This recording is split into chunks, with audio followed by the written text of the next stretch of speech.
پل ته روان دي او نور بیا ګډونوال یا دغه دا دي را روان دي او تقریبا نږدې هغه د کلي اخوا ته خلک را روان دي. ټوټل مال روډ یعنې نن دې اخیستی دی.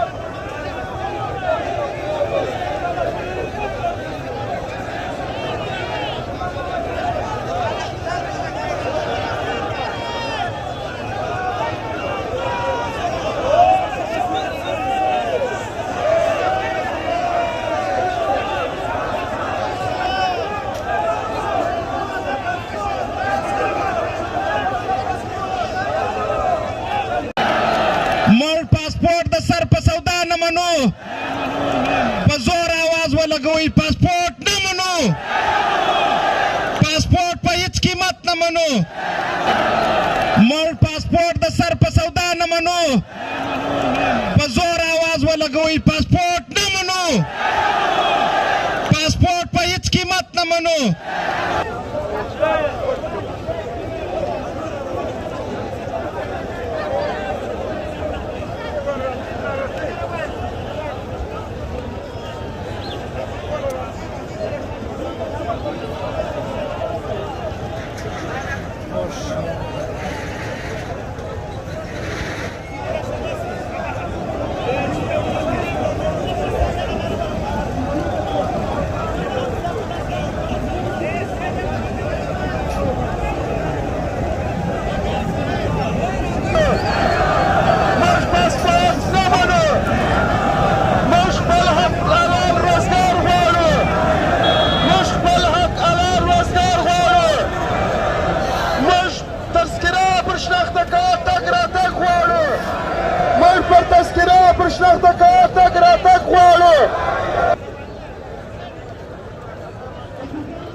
یاره خوب ستا دپاره ولاړم.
ټوله ښار ته مبارکي ورکوم چې په کار دا دي ګټه په دا رقم لازم زده کړي.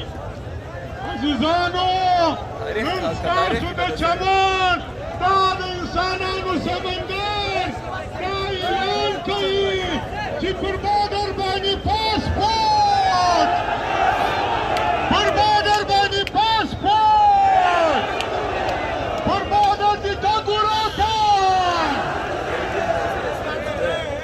د خلکو صدا خواست کوو. دا خلک د کنټرول نه دي. که چیرې موټر ودرېدي، نسکران ودرېدو، هر سړی به پر خپل ځای کښېني. دا وعده راسره وکړي چې موږ به ځای پر ځای کښېنو. دا کوشش به نه کوو چې مخته به راوړو. دا د کلیسا اوس خلک چې دي د کلیسا د دیسي افیسه پورې رسېدلي دي، لا ډېر دي را روان دي. موږ یې وینو چې یې نه ویني. اوس وخت د ایسانیانو د کلي و مخته دي. دا بل سرچینې دا ده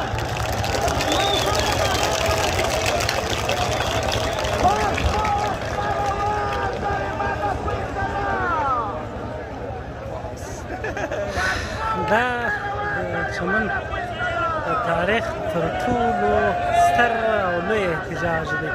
البته په چمن کې فکر کوم په کوټه کې هم تر اوسه پورې، یعنې په ټول بلوچستان ایالت کې تر اوسه پورې دومره ستر او تاریخي احتجاج نه دی سوی.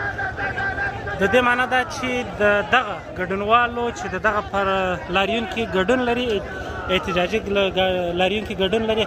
یو سر یې هغه د چمن د ډي سي دفتر ته رسېدلی او بل سر یې یعنې د خلکو دغه د کلي څخه تر اوسه پورې لا هم خلک را روان دي. یعنې ټوټل مال روډ باندې ټوټل ښار ټوټل ښاریان راوتلي دي.